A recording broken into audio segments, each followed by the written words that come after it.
Gomukhasana is a wonderful hip opening pose that focuses on the outsides of the hips, on the external rotators and hip extensors.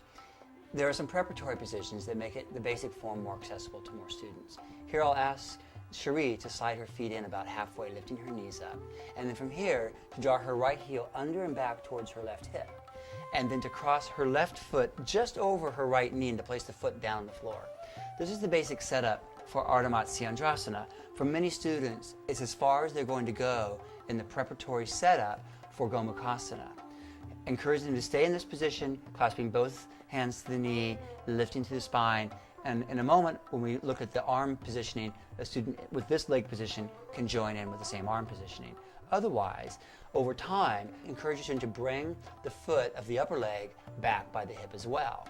If they are close but not quite able to get the knees fully crossed over each other, encourage them to come forward onto their hands, onto all fours.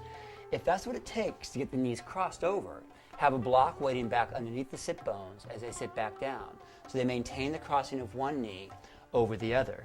With the arms down by the sides, the heels tucked in, beautiful. From here, whichever leg is on top, the opposite arm reaches up to the sky. The other arm draws around behind to clasp hold of the fingertips. Many students will not be able to clasp their fingertips here. Encourage them to use a strap, t-shirt, or whatever they have available, spare t-shirt available to get the clasp. From here, encourage the symmetrical rooting of the sitting bones, lifting up to the core of the body, so you will slowly begin to fold forward. Encourage your student to make it more of a forward lengthening than a fold, than a rounding, lengthening the heart towards the horizon, little by little releasing and releasing and releasing. It doesn't matter how far one goes in a pose, it's more important how she goes. This is a beautiful position here, little by little releasing a little bit more down.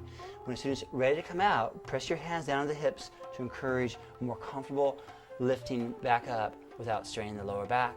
Release the arms down by the sides. There are a number of ways to transition to the opposite side in Gomukhasana.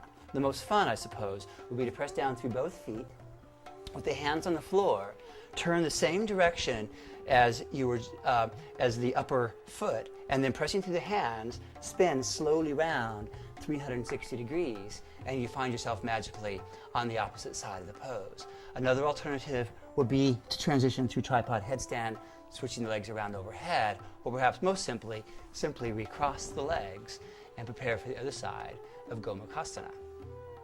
Namaste.